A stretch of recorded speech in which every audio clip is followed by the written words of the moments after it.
Olá pessoal, bom dia, boa tarde, boa noite ou boa madrugada para você que nos escuta. Seja muito bem-vindo e muito bem-vinda também a mais um episódio do RH para você Cast. Esse é o nosso ponto de encontro para falarmos sobre tudo que é de mais relevante para quem trabalha com recursos humanos. Portanto, se você é gestor de pessoas, fica aqui o convite para você fazer parte dessa verdadeira comunidade que o RH para você está construindo. Por falar em comunidade, já quero deixar aqui o convite para você seguir o RH para você nas redes sociais. A gente está no Facebook, no Instagram, tem o canal no YouTube e tem, óbvio, o grupo no LinkedIn, tanto o grupo de discussão quanto a company page do RH para você lá no LinkedIn, porque aí você vai poder se conectar com outros 80 mil profissionais de recursos humanos, ou quase isso. A gente está chegando em 80 mil profissionais de recursos humanos nas nossas redes sociais. E aí você vai poder fazer parte, como eu falei, dessa comunidade, trocar insights, trocar ideias e conteúdos por lá, tanto no LinkedIn quanto também na plataforma rhpravocê.com.br. Já deixo aqui o convite para você acessar o nosso site, a nossa plataforma de conteúdo. Lá você vai encontrar conteúdos produzidos pela nossa área de redação, também produzidos lá na área de collab, produzidos pela comunidade de RH, que são leitores, especialistas, gente interessada, gente que ama RH, que também está produzindo conteúdo lá com a gente. E tem também a nossa área de colunistas, a área de branded content, né, a área de canais, de marcas, que são marcas parceiras que estão aportando conteúdo super relevante por lá também, tá bom? Recados iniciais dados, bora para o nosso bate-papo de hoje. A gente vai falar sobre engajamento dos funcionários e se essa ainda é uma métrica valiosa, ainda é uma métrica que o RH deve continuar buscando e pautando as suas ações nessa métrica. E quem vai ajudar a gente a desbravar um pouquinho desse tema é a Patrícia Feck, diretora Brasil de Talent da Ernst Young, e eu já agradeço pela sua participação, Paty, super prazer contar com a sua presença hoje aqui no RH para você Cast. Prazer é meu, agradeço eu pela oportunidade de poder estar aqui com vocês hoje, é um prazer. Que demais. E também participa com a gente hoje a Gabriela Ferigato, editora do RH para você. Tudo bem aí, Gabi? Tudo bem, Dan? Obrigada pelo convite. Oi, Patrícia. Seja muito bem-vinda aqui ao nosso podcast.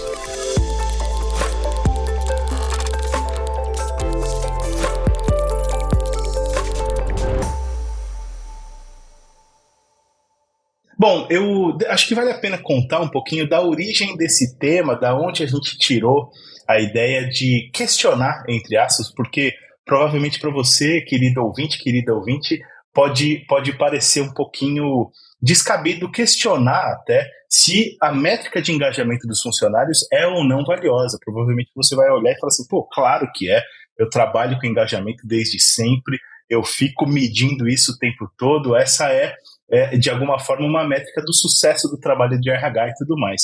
Mas eu recentemente li na Fast Company, né, no site fastcompany.com, um artigo que eu achei bem legal, questionando justamente se essa seria uma métrica interessante, a métrica de engajamento de funcionários, e o que a autora do texto defende ali é que a gente deveria medir o great work, o bom trabalho. E se a gente media antes a satisfação do funcionário com pesquisas de clima e tudo mais, e aí a gente passou a medir o nível de engajamento dos profissionais, a gente deveria agora medir o bom trabalho, porque, de acordo com ela, muita gente que está bastante engajada nem sempre produz um grande trabalho. E o RH, pensando na estratégia, nos resultados do negócio, deveria estar preocupado muito mais com a qualidade do trabalho entregue do que necessariamente se o seu trabalho de RH é um sucesso ou não através do engajamento dos funcionários. Feita essa breve contextualização, eu queria começar esse nosso bate-papo com a Paty Feck, diretora Brasil de Talent da Ernst Young, justamente perguntando para você, Paty, se... aliás, eu não vou nem entrar no nosso roteirinho aqui agora, eu queria saber a sua percepção ao ser convidada para esse podcast, se você achou muito doido esse tema, ou o que você tem achado sobre a questão do engajamento dos funcionários no geral, para a gente depois partir para o específico. Eu entendo super quando você fala da reação das pessoas de falar, nossa, mas como assim não medir engajamento, né? Porque engajamento é uma coisa, como você disse, que está no cotidiano, no nosso dia a dia como RH. Então é uma coisa que a gente já vem fazendo há muitos anos, não só aqui na EY, mas como no mercado, né? Então é uma prática bastante conhecida.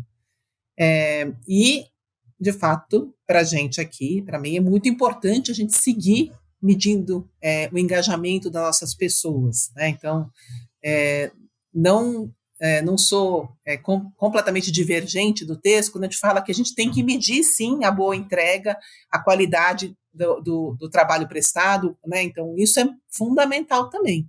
Mas, do meu ponto de vista, são duas coisas complementares e distintas, né?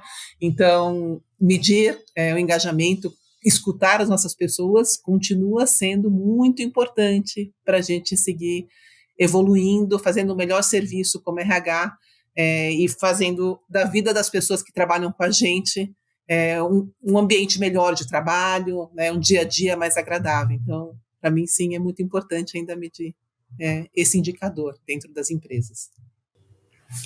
E Paty, até aproveitando a introdução do Dan, que falou da nossa vontade de fazer o podcast, essa pesquisa que a gente encontrou, que o Dan leu sobre isso, se é ainda uma métrica valiosa, eu me esbarrei com uma entrevista com um professor de Boston chamado William Cole. Ele, lá desde 90, estuda muito engajamento, né, já faz bastante tempo, e ele também questiona um pouquinho essa questão do engajamento pelo foco que foi dado ao engajamento ao longo do tempo, que ele acha muito importante o engajamento, mas conforme os anos, as gerações, os negócios vão se adaptando, cada um lida de uma forma com o engajamento, né? E ele fala que o engajamento foi redefinido como o quanto alguém pode ser absorvido e energizado em nome da organização, em vez de se referir à conexão pessoal dos profissionais com o seu trabalho. É aquilo que a gente fala muito de propósito, né? Então, é muito diferente do que quando alguém pensa que alguém está focado no trabalho, porque aquilo tem algo de significativo para a pessoa. Você concorda com esse pensamento? O quanto as empresas foram mudando o olhar que elas têm para como medir o engajamento? E você acredita que faz sentido essa reflexão, que o engajamento deveria ter mais a ver com o quanto aquele trabalho faz sentido para a pessoa, mas não, calma lá. Também a empresa precisa olhar para o dela e entender o quanto aquele trabalho está tendo um retorno para a empresa como negócio. Faz sentido essa reflexão? Faz sentido, sim, a reflexão. E eu concordo que não é uma única direção, tá? Então, enfim, do meu ponto de vista, a gente não tem que também adaptar a empresa para tudo aquilo que vai ser o engajamento dos nossos funcionários, né? Então, até porque a gente não vai ter uma linha, a gente não vai ter um objetivo. Imagina, a gente tem 9 mil funcionários aqui no Brasil. Então, se cada um tiver uma opinião do que é um engajamento para ele, a gente redirecionar a nossa estratégia aqui da empresa. Isso não funciona desta forma, mas não minimiza a importância de escutar como cada um está sentindo, quais são os pontos de dor para aquela área, para aquela pessoa, para aquele ambiente. Então, o que a gente pode fazer diferente, tá? Então, isso continua tendo extrema importância, tá? Mas que sim, a gente não pode pensar que então a gente escuta todas as nossas pessoas e o que for importante para cada um, a gente vai construir como que vai ser, aqui no exemplo a UI, não devemos direcionar dessa forma, né? E sim, a gente tem que escutar o que para a Gabi é importante como engajamento. Será que eu não posso utilizar aquilo que é importante para a Gabi de engajamento como a fortaleza que ela tem e aproveitar isso da melhor forma aqui na UI? Lógico que eu posso, né? Então, não quer dizer que eu vou direcionar a minha estratégia da UI por tudo aquilo que a Gabi sonha, né, de consumo de um mundo ideal para ela de trabalho. Isso não é viável e não é assim que a gente vai direcionar a empresa, né? Mas escutar o que a Gabi tem, o que ela tem de preocupação e o que a gente pode fazer de melhor e o que a gente pode aproveitar da Gabi melhor aqui para a empresa, isso faz muito sentido, né? Então, sim, eu concordo que a gente tem que refletir como que a gente está analisando e o que a gente quer usar desse indicador, que é importante. Então, esse é meu ponto de vista. Boa. Paty, a gente sabe que não tem fórmula para trabalhar ou para medir engajamento, ou para mensurar o envolvimento do funcionário com o negócio, com o propósito dele, o propósito pessoal e o propósito do negócio e tudo mais, mas é sempre bom conhecer e ouvir como grandes empresas que são referências em seus segmentos, que é o caso da Ernst Young, trabalham. Eu queria te convidar para contar um pouquinho dos seus desafios nesses últimos anos à frente do RH, ou da área de talent da Ernst Young, referente às questões de engajamento. A gente está saindo aí de um período pandêmico, quer dizer, houve muitas dificuldades, muitos desafios. Foi um período diferente de tudo aquilo que a gente já estava acostumado, mas eu queria que você contasse para a gente como a Ernst Young trabalha a questão do engajamento e a questão da mensuração dessa métrica também. Enfim, você tocou aí num tema que foi complexo, acho que para a gente, de toda a pandemia, né, toda a parte que a gente passou de mudança, né. Eu vou contar primeiro, enfim, como que a gente hoje mede o engajamento, né, e onde é que a gente consegue mensurar isso aqui na UI, e depois contar um pouco mais dessa jornada que foi aí a loucura da pandemia, né. Boa. Quando a gente fala de engajamento aqui, a gente não tem uma única fonte de informação sobre o que é o engajamento das nossas pessoas aqui. E eu acho que é importante deixar claro que engajamento é um dos pilares dos quais a gente escuta as nossas pessoas, né? Então, a gente tem uma série de ferramentas de escuta, né, aqui, e o engajamento é um dos pilares, né? Então, enfim, a gente vai perguntar como é que a pessoa está se sentindo com relação ao desenvolvimento, como é que a pessoa está se sentindo com relação ao tema de D&I, como que a pessoa se sente com relação ao trabalho remoto, por exemplo, que você falou. Então, são outros pilares que não engajamento. A gente também pergunta sobre engajamento. Então, enfim, se a pessoa tem aderência com nossos valores, se a pessoa se sente bem trabalhando aqui, então, né, se a pessoa fala bem sobre a empresa, né, então, enfim, tem um escopo amplo aí que a gente pergunta. E a gente tem, enfim, aqui na UI, a gente tem uma pesquisa que é global, então, enfim, tem uma pesquisa que não é só aqui do Brasil, que todas as pessoas da UI recebem, né? Isso acontece 3 vezes no ano, né? E medindo esses diversos pilares. A gente também tem aí pesquisas mais locais, por exemplo, a gente participa de EPTW, enfim, tem alguns fóruns que são mais locais, que a gente faz algumas pesquisas. E também a gente faz em alguns momentos específicos da carreira da pessoa, além dessa pesquisa rotineira já que a gente faz. Então, quando a pessoa... No processo de seleção, a gente faz uma pesquisa, então a gente escuta do engajamento também da pessoa durante o processo de seleção, para quem entrou aqui, para quem não entrou também, né, para a gente conseguir entender os pontos das pessoas que, às vezes, a pessoa declinou e tem um problema de engajamento, que ela não teve fit com a empresa, enfim. Né, então, é importante para a gente escutar. A gente escuta também no onboarding, e aí, quando a gente fala do onboarding, a gente fala do primeiro ano da pessoa aqui, então não é só, assim, da primeira semana, então a gente tem Perfeito. Uma entrevista logo no primeiro mês, depois de 6 meses, e aí com 12 meses. Aí a pessoa entra nesse mais rotineiro, que eu estou falando para você, que é a cada 3 vezes no ano, né?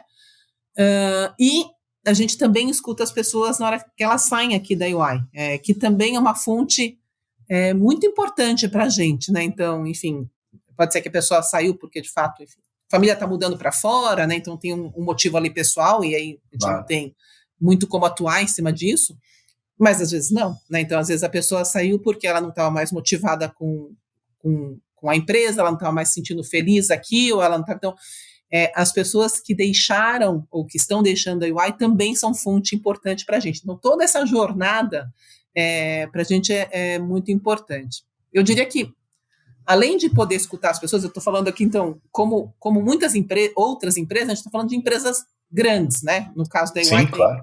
Muita gente, a gente não consigo somente mandando uma pesquisa, saber daí qual foi o resultado, né? Porque a gente vai ter um bando de dados e a gente não consegue fazer nada com esses dados só, né?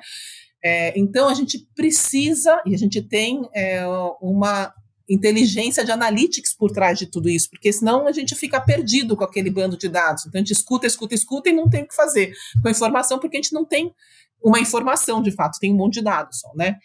E aí a gente precisa de uma análise mais profunda para conseguir entender, né? Porque quando a gente fala, tá bom, 9 mil funcionários responderam que eles querem trabalhar remoto. Todos. não foram todos, né? Então, quem respondeu que quer mais remoto e quem quer menos remoto, né? Que localidade, que área, né? Enfim, aqui a gente tem pessoas que trabalham como auditor e outros na área de estratégia, consultoria. Então, enfim, um público bastante diverso. Claro. Então, conseguir ter essas... Será que é a pessoa que entrou ontem que está se sentindo muito engajada, motivada? Ou será que é a pessoa que está aqui há 10 anos? Né? Então, enfim, não sei, pode ser que tenham engajamentos diferentes, né? Será que é o diretor ou é o staff que está falando? Então, conseguir ter essa análise, né, é importante para a gente poder atuar, né? Porque senão a gente não pode, a gente pega um monte de informação e não atua, né? Então, essa é a forma que a gente atua aqui. E aí, só uma perguntinha, desculpa te interromper, mas aí imagino que você utilize alguma plataforma de gestão voltado para analytics para ajudar nessa análise, na tomada de decisão, nesse processamento de dados, é isso? A gente tem aqui uma equipe, enfim, não é uma única plataforma de analytics, mas a gente tem uma equipe de analytics dentro de Talent, né? Então, enfim, a gente tem essa equipe, que são pessoas... Conta da sua equipe, assim, qual é o tamanho da equipe de Talent no geral? Hoje a gente tem, no total da UI aqui no Brasil, a gente tem 9 mil funcionários, né, aproximadamente. Tá. Em Talent a gente tem 200 pessoas. Uau! Então a gente tem uma equipe grande de Talent, enfim.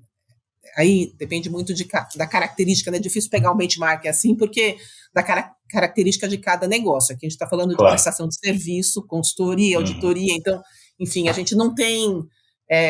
uma fábrica, a gente não tem um produto físico, né? A gente só tem gente. O ativo da companhia é o intelecto das pessoas. Né? É isso. Então, cuidar para que a pessoa esteja alocada no projeto adequado, cuidar para que a pessoa siga na carreira, tenha oportunidade de aplicar aquilo que ela tem de melhor, como eu disse, né? De o que eu estou falando que a Gabi faz melhor. Isso é uma gestão que demanda bastante esforço, então a gente precisa de uma quantidade grande de pessoas, e aí, como eu estava dizendo, a gente tem essa área específica, não é uma área antiga de talent. Eu estou aqui há 4 anos, eu diria que a gente tenha quase 4 anos também, essa área de analytics mais estruturada. Sempre teve análise de dados, né? Então, enfim, não é... Uhum. E tem, sim, uma estrutura grande de análise de dados global, mas localmente aqui no Brasil tem aí 4 anos que a gente tem equipe física aqui trabalhando com essa parte de dados, e não é equipe típica, vamos dizer assim, com perfil de talent, né? É uma equipe diferente, é uma equipe que realmente consegue programar, consegue fazer análise de grandes bases de dados, então, enfim, consegue gerar dashboards para a gente importantes para o nosso dia a dia, né? Então, é isso. E a gente, só para, como você citou da pandemia, durante a pandemia a gente também seguiu fazendo essas pesquisas, e aí é uma facilidade, mas globalmente a gente adequou um pouco a pesquisa para poder fazer perguntas mais voltadas para esse trabalho virtual, né? Então, enfim, como é que as pessoas estavam sentindo, se as pessoas estavam sentindo com medo, era um momento de muito medo, né? As pessoas, se elas estavam psicologicamente se sentindo bem, né? Então, a gente teve essa mudança, mas seguiu escutando as pessoas mesmo durante a pandemia, até para a gente poder desenhar como é que ia funcionar esse modelo, tipo, de um dia para o outro, né? A nossa sorte aqui é que com o nosso negócio a gente conseguiu trabalhar ainda 100% remoto, sem ter grandes impactos. Algum impacto sempre tem, né? Mas, enfim, sem ter grandes impactos. E Paty, nossa, você falou uma coisa que eu queria muito perguntar, que o quanto vocês pensam e analisam os dados, porque não adianta você colher um dado e o dado morrer ali na praia, né? Eu fico imaginando que é possível que muitas empresas usam a métrica de engajamento sem pensar. Usam, mas não sabem depois o que fazer com aquele dado, o que aquele dado vai dizer. Tem um dado X, mas o que ele diz? Não sei, porque parou por ali. Eu não analisei depois eu não pensei o que fazer quando eu perguntei do dado, não analisei depois o que fazer quando eu tenho o dado, eu só simplesmente apliquei uma pesquisa. Então, isso eu achei importante você falar dessa equipe, de uma equipe diversa, né, que tem essa análise, essa estratégia. Mas se você olhando tanto na atuação de vocês, mas como orientação para o mercado, O que fazer quando a pessoa quer medir o engajamento? O que eu preciso ter em mente, assim? Eu preciso saber que métrica eu quero ler. Eu quero ler, por exemplo, desempenho. O engajamento vai me oferecer isso? Eu aplicar uma pesquisa de engajamento vai ofertar o que eu estou precisando? Depois, o quanto eu preciso me dedicar depois do dado? Eu preciso de uma equipe mais multidisciplinar que vai me ajudar a ler e compreender esses dados? Então, como fazer com que a métrica engajamento seja de fato estratégica e não uma métrica que eu apliquei lá, ficou um número, a gente usa sempre esses números, mas eu não sei o que eles dizem, né? A gente tem que tomar muito cuidado para a questão de a gente mensurar, né? Então fazer pesquisa, ter resultado, não virar uma coisa só operacional. Então, enfim, a gente tem a tendência de quando a gente costuma fazer muitas vezes a mesma coisa, a gente acaba, não, então, o engajamento estava 85, tá? 92. Tá? E o que significa isso? Né? Então, só por fazer não faz sentido de fato, né? E não é nem, assim, a equipe de analytics é muito importante para conseguir ter o dado de uma forma mais estruturada, ter análise daquilo e dar ferramentas para a gente conseguir enxergar qual o resultado é aquele. Mas só isso também não resolve, porque, enfim, a gente tem o dado e não está usando ainda. Então, quem leva isso para conseguir atuar, de fato, em cada uma das áreas, em cada uma das localidades, aqui a gente tem um papel que chama Talent Consultant, que é parecido com o que é o BP, né, no mercado. Então, é aquela pessoa que é de talent, né, do RH, mas faz interface com o business. Então, enfim, senta ali com o líder do business, está muito envolvido com indicadores do business também, então está muito envolvido com o dia a dia do que está acontecendo naquele negócio, né, e não só no RH. Então, para conseguir fazer com que o número tenha impacto no dia a dia, tem que ser discutido isso com o líder daquela área. Então, não pode ser um indicador de RH, um indicador de talent, porque aí a gente não vai conseguir fazer uma mudança, porque eu entendo, né, que esse indicador aqui caiu e a gente tem um problema. Quem é que vai saber qual é o problema, o que está acontecendo naquela área? É a pessoa que está no dia a dia, é a pessoa que conhece do business. Então, enfim, até uma das discussões que estava ali falando sobre indicador é quais indicadores, né, vocês acham que tem que ter para avaliar como RH, e os indicadores têm que ter indicadores de engajamento, como a gente está falando aqui, tem que ter indicadores de turnover, indicadores de, enfim, contratação, headcount, que são indicadores típicos de RH, mas tem que ter os indicadores do business também. Então, enfim, a gente está tendo lucro, a gente tem, né, como que está a nossa margem, como é que está sales, como que está revenues. Então, enfim, esses outros indicadores são tão importantes quanto, né? Sem ele. Então, tá bom. Então, a gente tem um indicador aqui que caiu um pouco, mas será que as pessoas não caiu um pouco esse indicador porque aqui está tendo uma pressão grande, né? Será que o tipo de projeto que a gente está vendendo aqui não mudou? Então, enfim, sem enxergar isso, a gente não consegue atuar. Então, precisa ter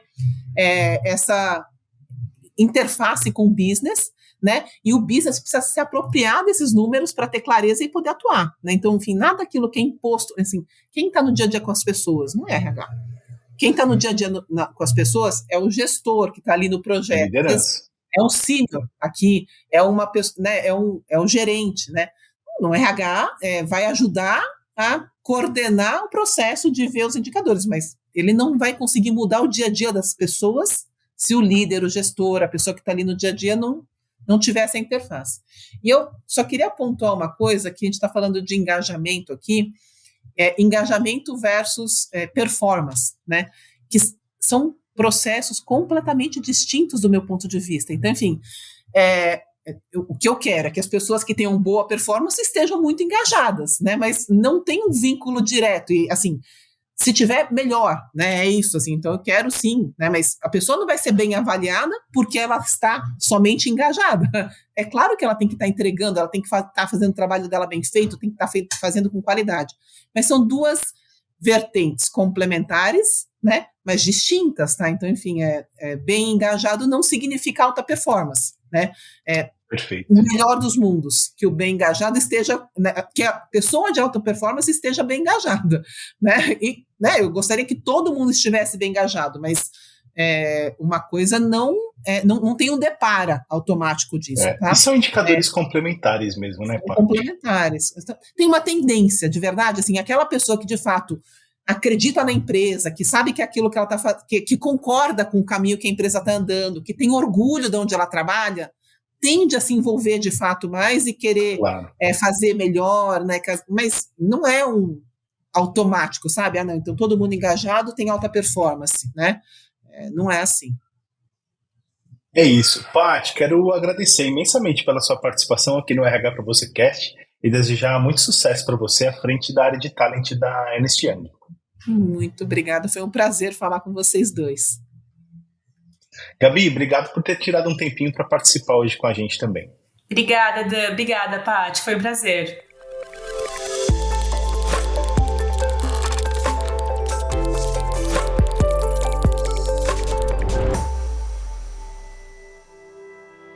E aí, curtiram o nosso bate-papo de hoje? Falamos com a Patrícia Fecchio, que é diretora Brasil de Talent, né, da área de Talent da Ernst Young.